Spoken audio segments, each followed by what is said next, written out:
ಎಲ್ಲರಿಗೂ ನಮಸ್ತೆ. ಈ ವಿಡಿಯೋದಲ್ಲಿ ನಾನು ನಿಮಗೆ ನಟ್ಮೆಗ್ ಅಂದರೆ ಜಾಯಿಕಾಯಿ ಇದನ್ನು ನಾವು ಅನಿದ್ರತೆ ಸಮಸ್ಯೆಯಲ್ಲಿ ಯಾವ ಥರ ಯೂಸ್ ಮಾಡ್ಬೋದು ಅಂತ ನಿಮಗೆ ತಿಳಿಸ್ಕೊಡ್ತೇನೆ. ಜಾಯಿಕಾಯಿ ಒಂದು ಮಸಾಲೆ ಪದಾರ್ಥ. ಇದರಲ್ಲಿ ಅದ್ಭುತವಾದ ಔಷಧಿ ಗುಣಗಳಿವೆ. ಅನೇಕ ರೋಗಗಳಿಗೆ ಚಿಕಿತ್ಸೆ ಕೊಡುವಂತಹ ಸಾಮರ್ಥ್ಯ ಇದರಲ್ಲಿದೆ. ಸೊ ಈ ವಿಡಿಯೋದಲ್ಲಿ ಇದನ್ನು ಅನಿದ್ರತೆ ಸಮಸ್ಯೆಗೆ ಹೇಗೆ ಉಪಯೋಗಿಸಬೇಕು ಅನ್ನೋದನ್ನು ನೋಡೋಣ. ನನ್ನ ಕೈಲಿರೋದು ಕಂಪ್ಲೀಟಾಗಿ ಡ್ರೈ ಆಗಿರುವಂತಹ ಜಾಯಿಕಾಯಿ. ಸೊ ಇದರ ಚಿಪ್ಪನ್ನು ನಾವು ಒಡೆದು ಅದರ ಒಳಗಿನ ಬೀಜವನ್ನು ತಗೋಬೇಕು. ಸೊ ಇಲ್ಲಿ ನೋಡಿ, ನಾನು ಕಲ್ಲಲ್ಲಿ ಹಾಕಿದ್ದನ್ನು ಒಡೆದಿದ್ದೇನೆ. ಇದ್ರ ಒಳಗಡೆ ಈ ಥರ ಬೀಜ ಇರುತ್ತೆ. ಈ ಬೀಜವನ್ನು ನಾವು ಒಂದು ಕಲ್ಲಿನ ಮೇಲೆ ಹಾಕಿ ಚೆನ್ನಾಗಿ ತೆಗೆದುಕೊಳ್ಬೇಕು. ಇಲ್ಲಿ ನಾನು ನೀರನ್ನು ಯೂಸ್ ಮಾಡಿದ್ದೇನೆ. ನೀವು ನೀರು ಅಥವಾ ಹಾಲನ್ನು ಕೂಡ ಯೂಸ್ ಮಾಡ್ಬೋದು.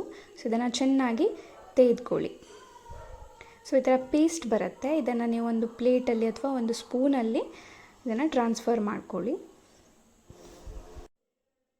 ಸೊ ಈ ಥರ ಸ್ಮೂತ್ ಪೇಸ್ಟ್ ಬರುತ್ತೆ. ಇದನ್ನು ನೀವು ನಿಮ್ಮ ಹಣೆಯ ಭಾಗಕ್ಕೆ ರಾತ್ರಿ ಮಲಗೋಕ್ಕಿಂತ ಮುಂಚೆ ಹಚ್ಕೋಬೇಕು. ಹಾಗೆ ಇದು ನಿಮಗೆ ತಲೆನೋವಿನ ಸಮಸ್ಯೆ ಇದ್ದಾಗೂ ಇದು ತುಂಬ ಉಪಯೋಗಕಾರಿ. ತಲೆನೋವು ಕಡಿಮೆ ಮಾಡಲಿಕ್ಕೂ ಇದು ಹೆಲ್ಪ್ ಮಾಡುತ್ತೆ.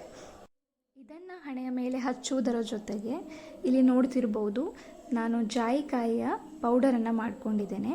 ಸೊ ಈ ಪೌಡರಲ್ಲಿ ನೀವು ಒಂದು 1/4 ಚಮಚದಷ್ಟು ಪೌಡರನ್ನು ಹಾಲಿನ ಜೊತೆಯಲ್ಲಿ ಮಿಕ್ಸ್ ಮಾಡಿಕೊಂಡು ಸೇವಿಸೋದ್ರಿಂದ ನಿಮಗೆ ಅನಿದ್ರತೆ ಸಮಸ್ಯೆ ಕಡಿಮೆ ಆಗುತ್ತೆ. ಸೊ ರಾತ್ರಿ ಮಲಗೋಕ್ಕಿಂತ ಮುಂಚೆ ಒಂದು 1/4 ಚಮಚದಷ್ಟು ಹಾಲಿನಲ್ಲಿ ಮಿಕ್ಸ್ ಮಾಡಿ ಕುಡಿಬೇಕು.